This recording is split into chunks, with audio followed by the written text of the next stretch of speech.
말씀을 함께 보십니다. 빌립보서, 신약성경 중 빌립보서입니다. 빌립보서 1장 9절부터 11절까지, 빌립보서 1장 9절부터 11절까지 저와 여러분이 말씀을 합독하여 보시도록 하겠습니다. 다 같이. 내가 기도하노라. 너희 사랑을 지식과 모든 총명으로 점점 더 풍성하게 하사 너희로 지극히 선한 것을 분별하며 또 진실하여 허물 없이 그리스도의 날까지 이루고 예수 그리스도로 말미암아 의의 열매가 가득하여 하나님의 영광과 찬송이 되기를 원하노라. 아멘. 오늘 우리가 빌립보서 1장 9절부터 11절 말씀을 함께 보셨습니다. 오늘의 우리가 드려야 될 말씀의 주제는 그런 것입니다. 점점 더 우리가 신앙의 성숙함으로 나아가는 것이 오늘 말씀의 주제입니다. 얼마 전까지만 해도 들판에는 벼들이 황금 물결을 이루고 있었습니다. 차를 몰고 갈 때 저는 신갈 쪽으로 가는 것보다도 에버랜드 쪽을 향해서 가는 것을 즐겨 했습니다. 굉장히 노란 이 가을의 들판이 보기에 아름답습니다. 또 마음이 편하고요. 그런데 요즘에는 벼들이 다 베어지고 또 황량한 벌판이 되었습니다. 바람만 쌩쌩 부는 그런 들판입니다. 그러나 그렇게 거두어들이는 가을이 없다면 아마 우리의 겨울은 또 굉장히 쓸쓸하고 힘든 겨울이 될 것입니다. 계절마다 특징이 있죠. 봄은 화려함이 있습니다. 여름에는 모든 만물을 익히는 비와 뜨거운 햇빛이 있죠. 가을에는 만물을 거둬들이는 그런 때입니다. 봄이 화려하고 아름답지만은 계속 봄만 있다면은, 우리 인생에서 계속 봄과 같은 날만 있다면은 그 인생은 굉장히 가벼워질 것입니다. 가을처럼 때로는 쓸쓸하게 보이는 그런 때일지라도 그런 가을은 우리에게 주어지는 것이 굉장히 많습니다. 봄서부터 가을까지 여러 과일들이 생산이 됩니다마는 봄이나 여름에 생산된 과일은 오래 저장할 수가 없습니다. 색깔도 굉장히 아름답지만은 오래 저장되지 못하는 특징을 가지고 있습니다. 그러나 가을에 거둬들이는 열매들은 오랫동안 저장할 수 있는 저장성 좋은 열매가 되는 것처럼, 우리가 여름과 봄처럼 그런 때만이 아닌 가을에 추수가 되는 그런 성숙함이 있는 계절처럼 저와 여러분들에게 성숙한 신앙이 나타나질 수 있기를 주 이름으로 부탁을 드립니다.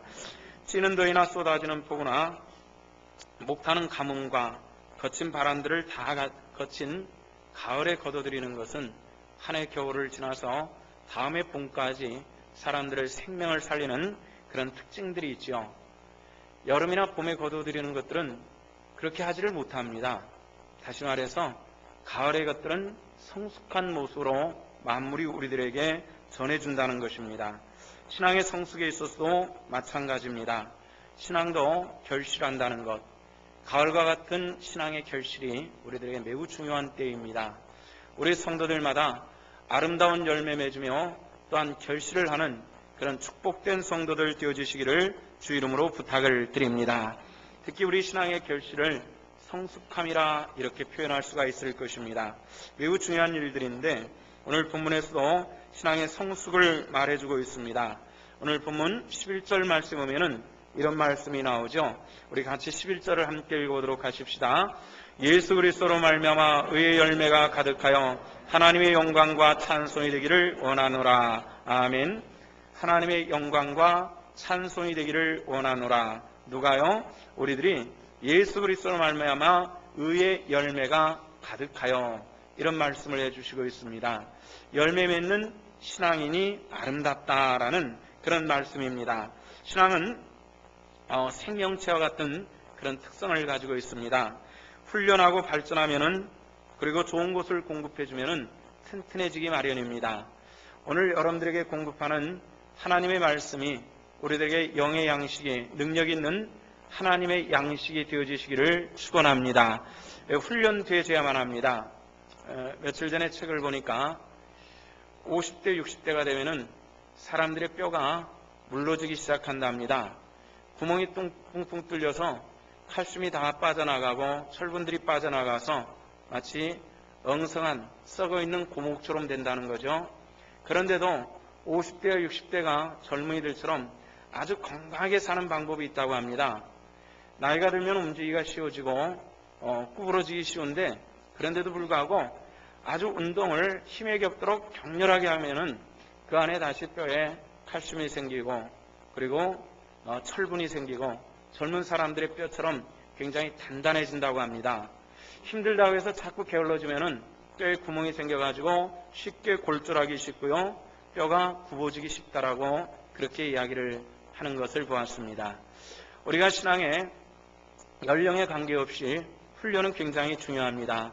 이런 훈련을 통해서 우리 신앙의 성숙이 이루어지는 것이기 때문에 그렇습니다. 그런데 신앙도 봄처럼 되어서는 안 됩니다. 어린아이들은 주전벌이를 할 때 색깔 좋고 달콤하고 맛있는 것을 선호하지만은 우리는 그런 아이들의 간식을 가지고 불량식품이라 이렇게 얘기를 합니다.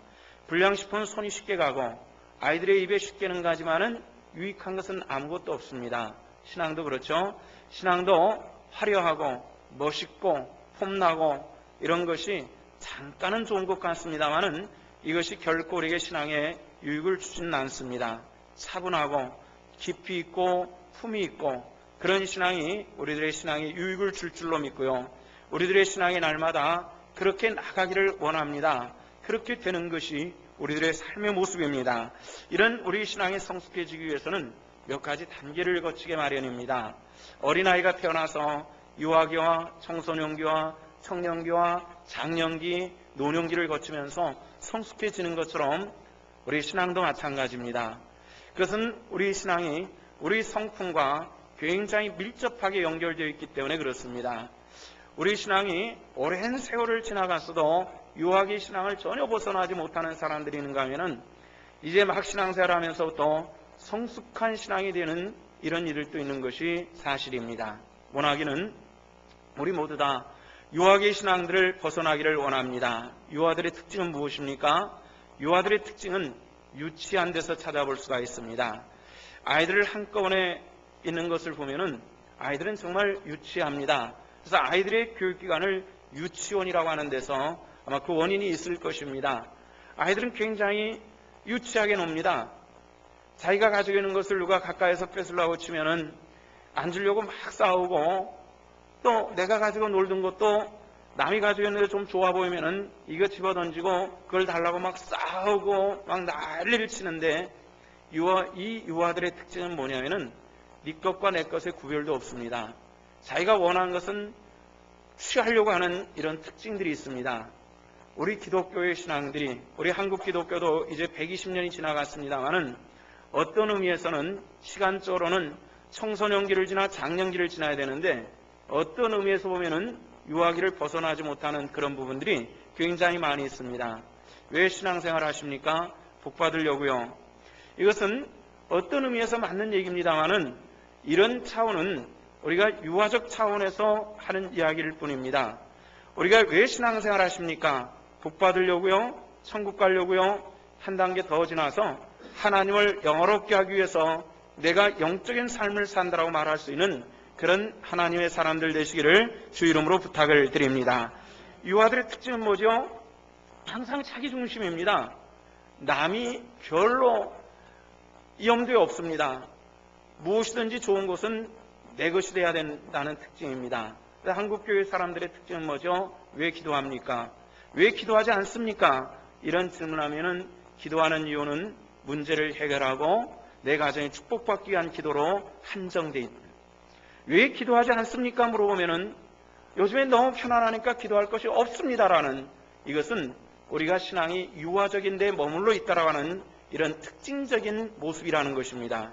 오늘 우리가 기도하는 것도 하나님께 영광 돌리기 위한 것이고, 오늘 우리가 사는 것도 하나님께 영광 돌리는 것이라고 하는 이 분명한 영적인 개념이 있는 이런 신앙으로 우리가 점점 나가야 되겠다는 겁니다.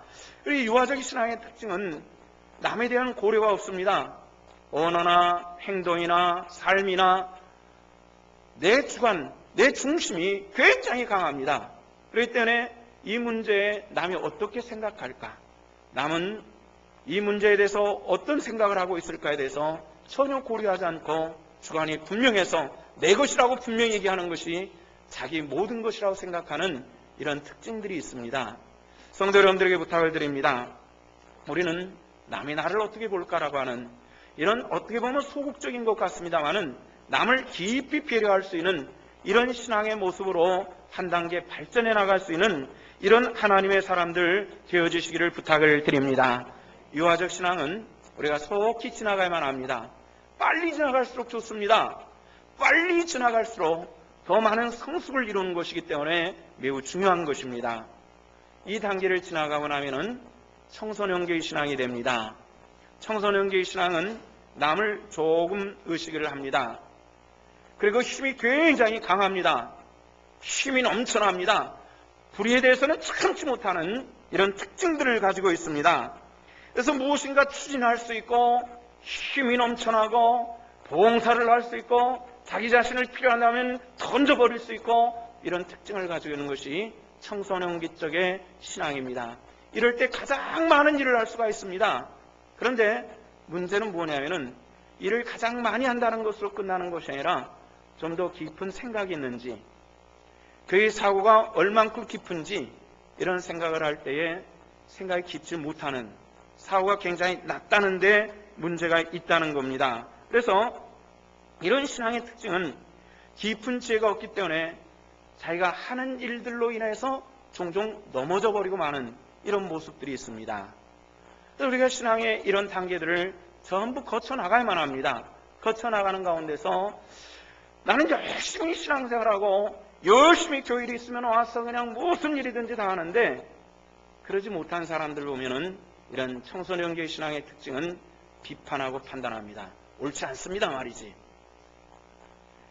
옳고 그름에 대해서 정확하게 칼로 긋는 것처럼 정확하게 가리긴 가는데 이를 통해서 자기 신앙을 방어하지 못하는 그런 특징들을 가지고 있어서 옳고 그름에 대해서 분명히 말은 하는데 이 문제를 가지고 자기 스스로 신앙을 견디지 못하고 파손해버리는 이런 경우들이 종종 있다는 것입니다. 그만큼 경륜이 없고 신앙의 깊이가 없고 사고가 깊지 못하기 때문에 생겨지는 그런 문제입니다. 초대교회에서부터 이런 어린아이의 신앙에 대해서는 굉장히 중시 여겼습니다. 주님께서도 어린아이가 죽게로 오는 것에 대해서 막는 것을 책망하신 그런 적이 있습니다. 어린아이들의 영혼은 깨끗하다 이런 생각을 했습니다. 그래서 12세기 13세기에 십자군 운동이 있었죠. 이 십자군 운동을 하면서 때로는 성공하기도 했지만은 굉장히 많이 실패도 했습니다.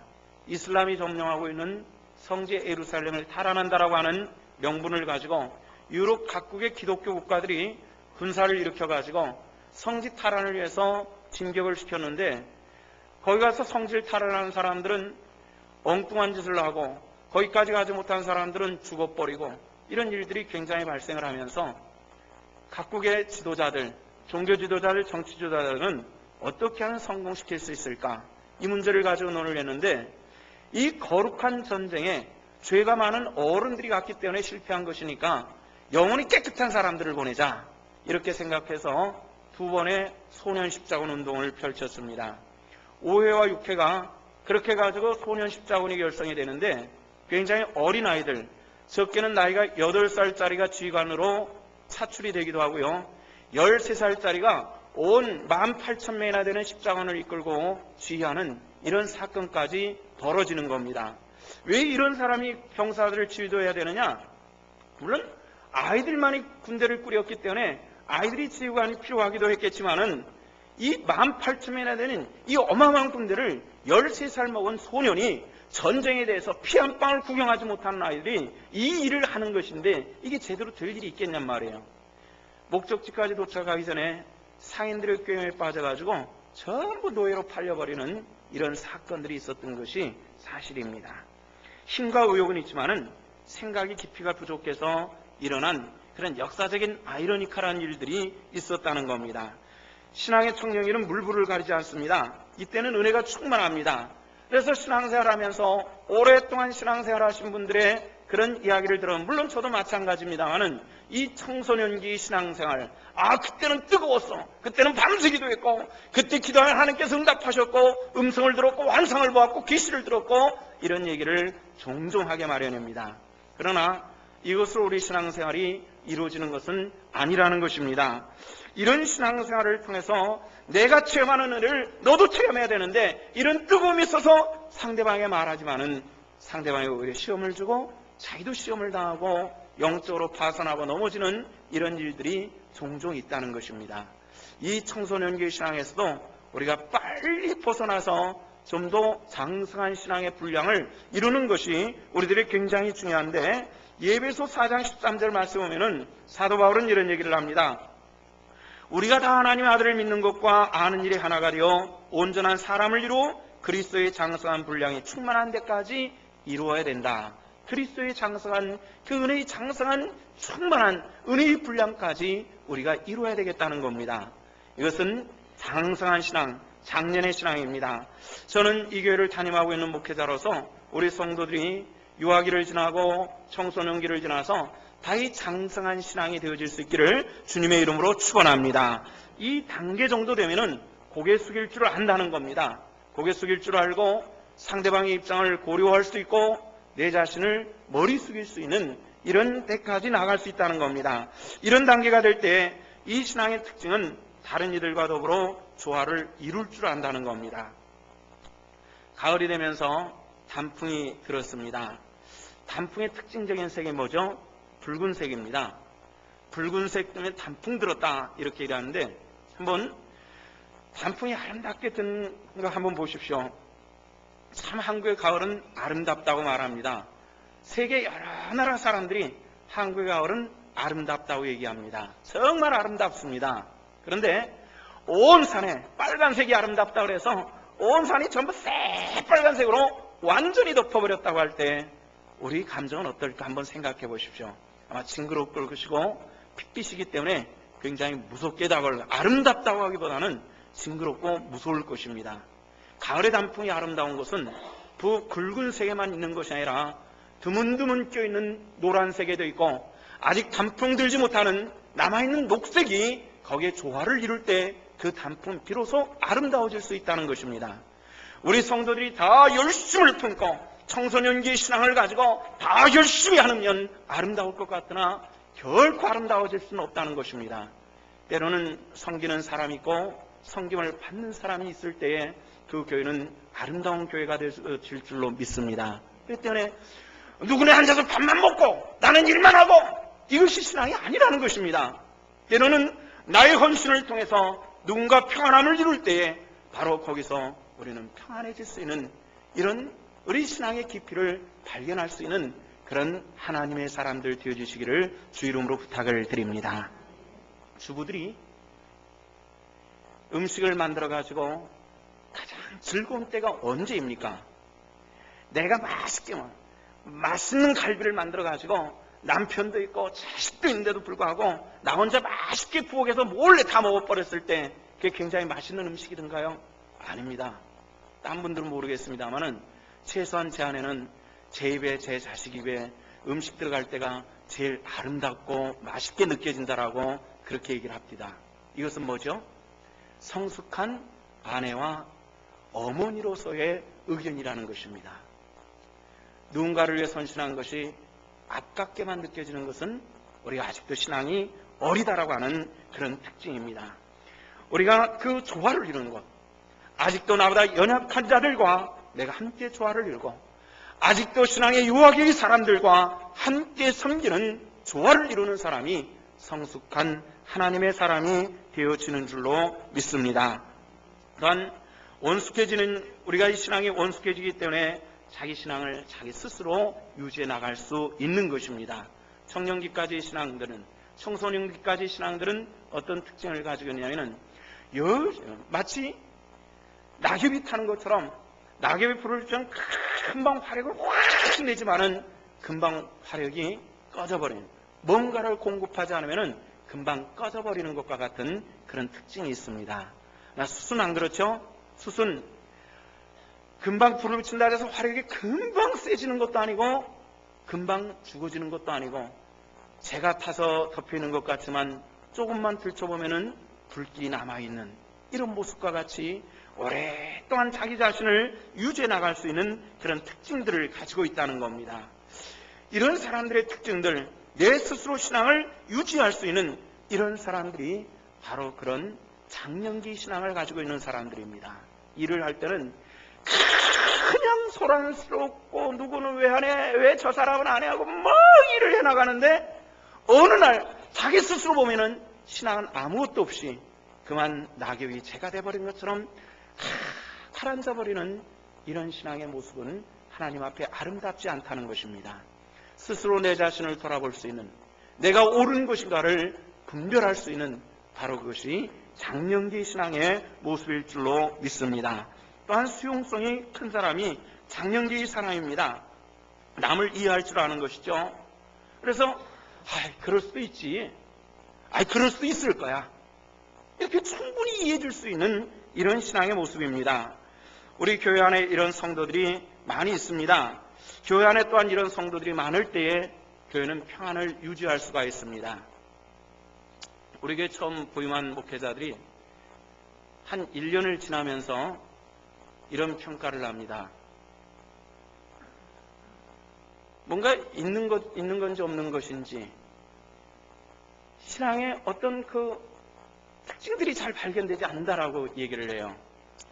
한 2년 지나고 3년 지나면은 나중에 우리 교회 성도들이 있는 듯 없는 것 같지만은 재를 한번 들춰보면은 그 안에 또 불씨가 남아있는 그런 숲과 같은 신앙이라고 하는 것을 고백하는, 그렇게 평가하는 이야기를 종종 듣습니다. 다시 말해서 우리 교회 성도들이 이제 보편적인 신앙의 모습은 청년기를 지나서 이제 장년기로 이렇게 들어가는 신앙의 모습의 형태들을 많이 보이고 있다는 겁니다. 그런데 우리가 여기서 끝나서는 안 됩니다.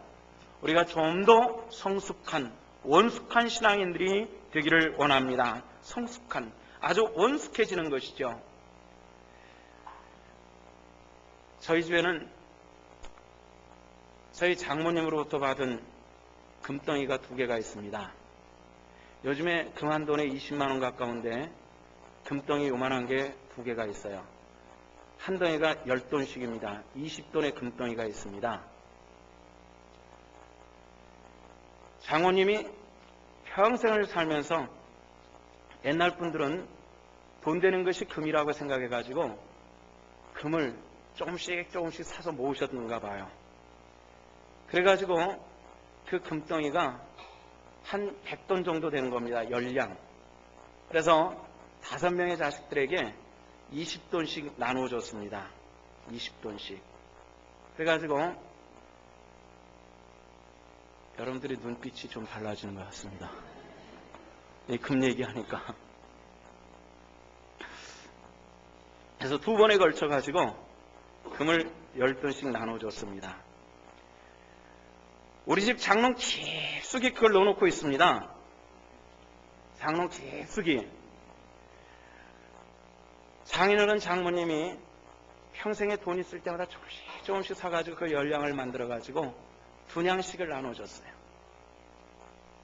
연세가 드시니까 욕심이 하나도 없어지고 자식들에게 자꾸 나눠주시더라고요. 나눠주시는 거예요. 자꾸 나눠주시는. 저희도 그 금덩이 2개를 장롱 깊숙이 넣어놨습니다. 왜 넣어놨을까요? 앞으로 어젯밤에 그런 얘기를 했습니다. 그거 어떻게 하지? 며느리 보면 줘야지. 그 생각하는 겁니다. 사랑하는 사람이 생기면 그걸 줘야지. 이런 생각을 하는 거예요. 아마 우리가 나이가 더 젊다면은 그런 생각을 하지 않고 이걸 어떻게 해가지고 우리 목걸이를 만들까? 팔찌를 만들까? 이런 생각을 많이 했을 거예요. 뭘 의미하는 것입니까? 성숙한 신앙의 단계를 지나갈 때 이 단계에서 나타나는 것은 내 것을 남을 위해서 헌신하려고 하는 희생적인 마음들이 생기더라는 것입니다. 우리 신성교회가 이런 성도들이 많이 생겨날 수 있기를 주님의 이름으로 부탁을 드립니다. 그런 교회가 되기에 힘쓰는 것입니다. 이런 정신이 남을 위해서 내 삶을 헌신할 줄 아는 것입니다. 내 삶을 드릴 줄 아는 것이고, 또 이런 과정 속에서 우리의 삶이 순전해지고 단순해져가는 과정을 걷습니다. 연세가 드시면서 욕심들이 자꾸 없어지시면서 드시는 것도 단순해지는 것을 느꼈습니다. 모처럼 가면 미리 전화해서 어머니 아버님 뭐 드시고 싶으십니까? 뭘 사가지고 할까요? 그러면은 전에는 그래 너희들 오면은 뭐 좀 사와라 이렇게 말씀하셨는데, 요즘에는 먹고 싶은 것도 갖고 싶은 것도 없으니까 그냥 니들만 와라. 굉장히 단순해지시는, 그래서 밥상에서도 드시는 모습들을 보면은 굉장히 단순해지는 이런 것들을 자꾸 느낍니다. 뭘 의미하는 것일까요? 삶이 순전해지고 단순해지는, 정말 사람이 아주 복잡한 사람들이 있습니다. 저 사람은 왜 이렇게 복잡하지? 남을 판단하는 것이라든지 자기 자신을 바라보는 것이 삶의 모습이라든지, 어떤 사람들 보면은 아무것도 아닌 것을 가지고 자꾸 거짓말을 해요. 자기가 어떤 거짓말 했는지도 모르기 때문에 다음에 거짓말하는 것이 그걸 덮는다고 얘기를 하지만 그것을 들춰버리는 경우들을 여러 번 경험을 합니다. 이럴 때는 정말 이 사람 못 믿겠네, 이런 생각이 드는 경우들 여러분들 있지 않습니까? 우리가 진정한 신앙의 사람들이 조금 더 단순해져가는 그런 과정을 가질 수 있기를 원합니다. 저도 사람이 머리가 좀 복잡하고 생각이 복잡한 사람인데, 이것은 저에게 대한 설교이기도 합니다. 이 김 목사 왜 이렇게 좀 단순해지지 못할까 말이지. 사람을 바라보는 것이 굉장히 왜곡되게 바라보는 그런 시각도 저에게 있는 것이 사실이고요. 우리 모두 다 그렇습니다. 우리가 좀 단순한 시각과 마음을 가지고 사물을 바라볼 뿐만 아니라 사람을 바라보며 우리가 세상을 바라보며 하나님 앞에 겸한 모습으로 살아갈 때 하나님 기쁘시게 하는 찬송과 영광이 되는 하나님의 권속들 되시기를 주 이름으로 축원합니다. 이런 얘기가 있습니다. 칸트라고 하는 철학자 알죠? 그 아버지는 폴란드 태생입니다. 어느 날 고향을 방문하기 위해서 말을 타고 폴란드를 가는 겁니다. 며칠을 여행해서 피곤하고 지친데 강도를 만났습니다. 강도한테 몽땅 털리는 겁니다. 그런데 강도가 마지막에 물어볼 때 더 가진 것 없지? 숨긴 것 없지? 이렇게 물어봤는데 숨긴 거 없습니다. 당신 다 줬지 않느냐고 이제 그런 가라고 그랬는데, 가다가 보니까 생각나는 것이 금덩이 몇 개를 만들어 가지고 고향에 가서 쓰려고 조그마한 금덩이 몇 개를 만들어 가지고 바지 깊숙이 집어넣은 생각이 나는 겁니다. 다 빼앗긴 줄 알았는데 금덩이 몇 개가 있네. 그래가지고 그 금덩이를 꺼내가지고 다시 강도에 가는 거예요. 여보시오. 세웠어요. 왜 가지 않고 왔냐고 그러니까 내가 당신한테 거짓말했네. 가다 보니까 금덩이 몇 개가 있더라고. 그래서 당신한테 다 준 게 아니라 금덩이 요만한 게 몇 개 남았다고. 그래서 손을 들고 가서 보였더니 이 강도가 갑자기 무릎을 벌써 꿇더니 용서해달라고 그러는 겁니다. 빼앗은 것을 다 준다고 그러면서 빼앗은 것을 다 주고 사라지는 겁니다. 자기 고향 폴란드에 가서 지내다가 집으로 돌아와서 아들에게 얘기합니다. 나 신기한 것 참 봤다. 글쎄 고향을 가다가 강도를 만나 다 빼앗겼는데 남겨놓은 거 없지 그래서 없다고 그랬는데 가다 보니까 금덩이 조그만한 게 몇 개 있지 않겠니? 그걸 가지고 강도한테 당신한테 거짓말했다고 보여줬더니 그 강도가 갑자기 무릎을 꿇든지 빼앗은 거 다 주고 나를 풀어주지 않니? 어떻게 그런 일이 생겼지? 이렇게 얘기를 했습니다. 이유는 한 가지였을 겁니다. 그렇게 얘기하는 사람의 그 뒤에는 뭐가 있을까는 그 복잡한 강도의 머릿속에 굴림도 있었겠고, 그 단순한 순전한 사람을 그렇게 괴롭혔다라는 마음의 가책도 아마 있었으리라고 생각합니다. 이렇게 단순한 사람이, 생각이 그렇게 깨끗하고 단순한 사람이 얼마나 있겠고, 또 우리가 강도 만났을 때 다 그렇게 할 수 없는 것이 사실이기도 합니다만은, 그러나 하나의 예 속에서 우리가 찾아볼 수 있는 것은 그런 사람도 있을 수 있더라는 것입니다. 우리가 다 그렇게까지 되어가는 하나님의 사람들 되어지시기를 주님의 이름으로 축원합니다. 이제 고인이 됐습니다마는 최필근이라고 하는 목사님이 계셨습니다. 이분이 우리나라에서 아주 초기에 선교사로 파송을 받는데 만주 선교사가 되는 겁니다. 그 만주 선교부를 이끌고 있는 그런 이 대표가 되는데, 어느 날 본국인 그 당시는 조선이라고 그랬죠. 이 조선 땅에서 장로교 본부에서 선교사에게 주는 이 어떤 선교비가 오는 겁니다. 그래서 그걸 가지고 그 재물을 갖다 주러 가야 되는데, 그 과정이 만주가 마적들이 굉장히 많았던 곳인데, 어느 날 이것을 꽁쳐가지고 배에다가 탄띠처럼 두르고 그리고 주막집에 들어가는 겁니다. 근데 지금처럼 여간이 한 사람만 방을 쓰는 것이 아니라 복로방처럼 그냥 오고 가는 사람들이 그냥 한꺼번에 들어가서 잠을 자는데, 방 구석에서 잠을 자려고 돈을 배에 두르고 딱 누웠는데, 또 한 사람이 그 복로방에 들어와 가지고 자기 옆에 눕는 겁니다. 근데 딱 보기에 이 사람이 도둑놈 같다라는 이런 마음이 딱 드는 거예요. 옆에 도둑놈이 누웠는데 내 몸에는 돈을 지녔는데 잠이 오겠습니까? 안 오겠습니까? 안 오더란 말이야. 엎치락 뒤치락 하는데 놀랍게도 그 도둑놈도 엎치락 뒤치락을 반복하더라는 겁니다. 틀림없이 놈이 내 돈을 훔쳐가려고 잠을 안 자고 틈을 노리는구나. 그래서 자기도 어찌됐건 잠을 안 자려고 엎치락 뒤치락 하기를 반복하는 겁니다.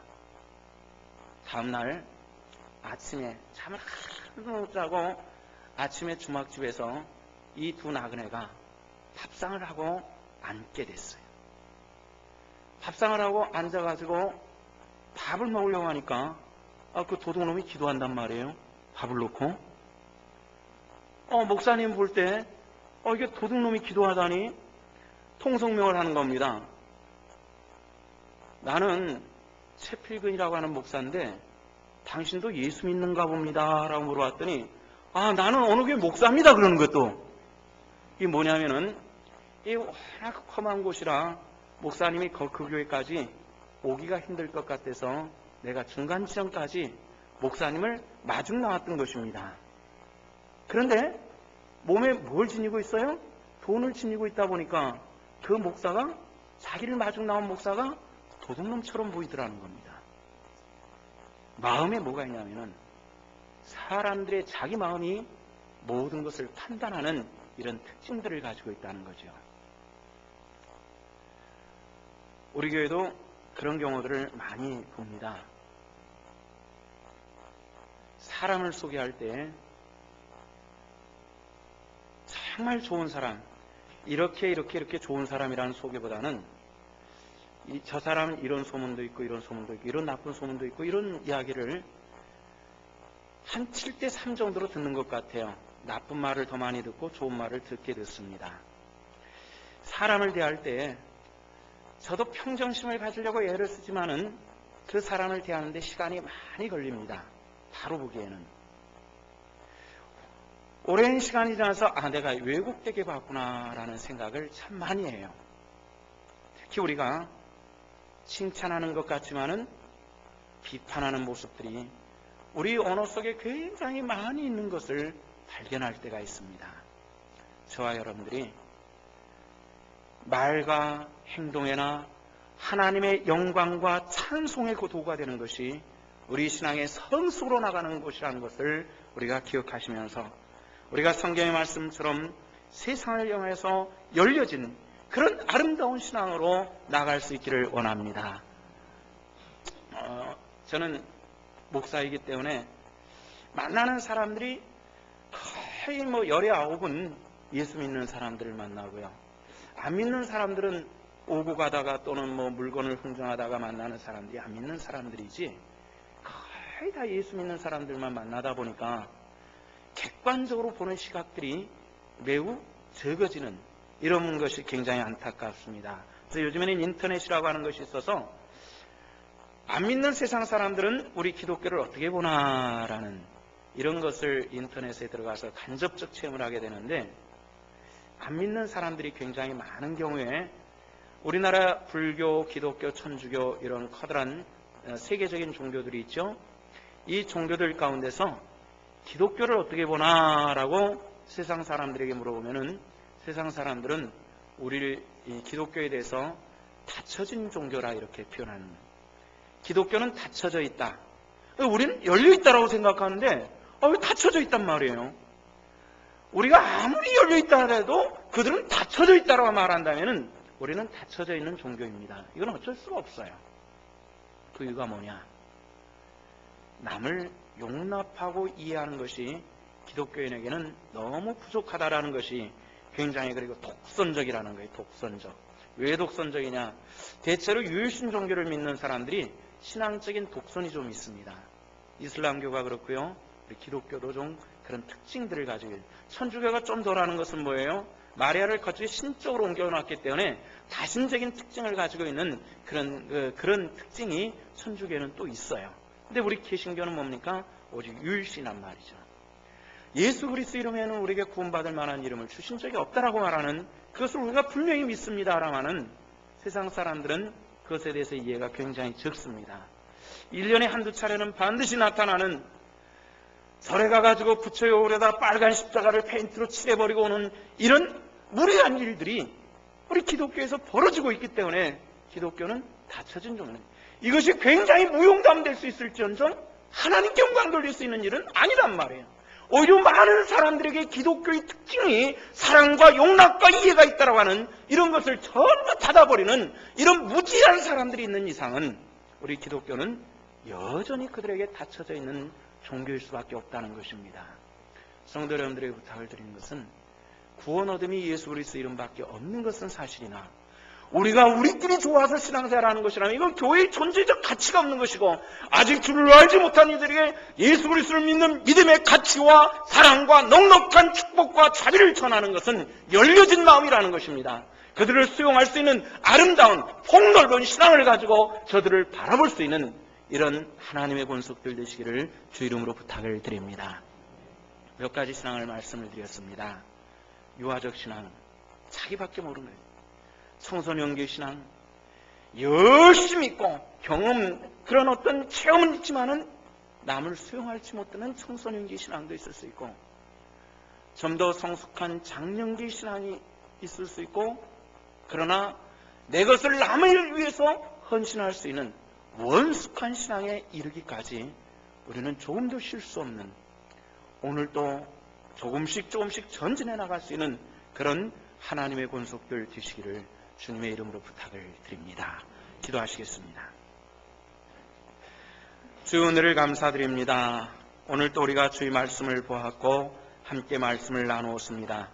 온전한 깨우침과 지혜를 주시고 주의 복된 은혜로 역사하시사 유아기 신앙에서 한 걸음 더 나가게 하시고 청소년기의 신앙에 있는 이들이 한 걸음 더 발전하게 하여 주셔서 성숙하고 원숙한 하나님 백성으로서 장성한 믿음의 분량으로 하나님 앞에 찬송과 영광이 되는 우리들이 되게 하여 주옵소서. 감사드리며 우리 구주 예수 그리스도 이름 받들어 기도하옵나이다. 아멘.